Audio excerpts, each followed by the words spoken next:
तुम्हाला एक सांगतो, माझ्या मतदारसंघापुरतं जर पाहिलं तर आज महायुती म्हणून जी नेते मंडळी फिरवतात की भाजपमधील काही नेते मंडळींनी मनापासून सपोर्ट केला, परंतु इतर जी महायुती म्हणतात नाही, सर्वजण विधानसभेला माझ्या विरोधात होती ना. महायुती तुम्ही करणार कोणाबरोबर? तुम्ही लक्षात घ्या, आता जे महायुतीचे बोर्ड घेऊन फिरतात तुम्ही सर्वजण, हे माझ्या विरोधात काम केलेले नेते मंडळी, ह्यांच्याबरोबर मी महायुतीचा विचारचा कशी करू शकतो? पंढरपूरला परवा दिवशी मेळावा झाला, त्याच्यामध्ये असा शिवसेना शिंदे गटातून एक प्रश्न उद्भवला की सोलापूर जिल्हा हा पूर्ण भाजपनं गिळंकृत केलेला आहे. आता त्याच्याबद्दल मी ऐकलेलं नाही, मला काय बोलता येणार. मी राष्ट्रवादी काँग्रेस पक्षाबद्दल बोलू शकतोय, भारतीय जनता पक्ष किंवा शिंदे साहेबांच्या पक्षाबद्दल मी नाही बोलू शकत, कारण शिंदे साहेबांच्या पक्षामध्ये जी नेते मंडळी येतात ते 100% मला विरोध केलेलीच नेते मंडळी, त्यांच्याबद्दल मी काय तुम्हाला पॉझिटिव्ह किंवा निगेटिव्ह सांगणार आहे?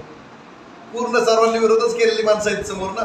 त्यामुळे ती महायुती फक्त नावालाच आहे, मोहोळ मतदारसंघामध्ये महायुती नावाला पुरती आहे.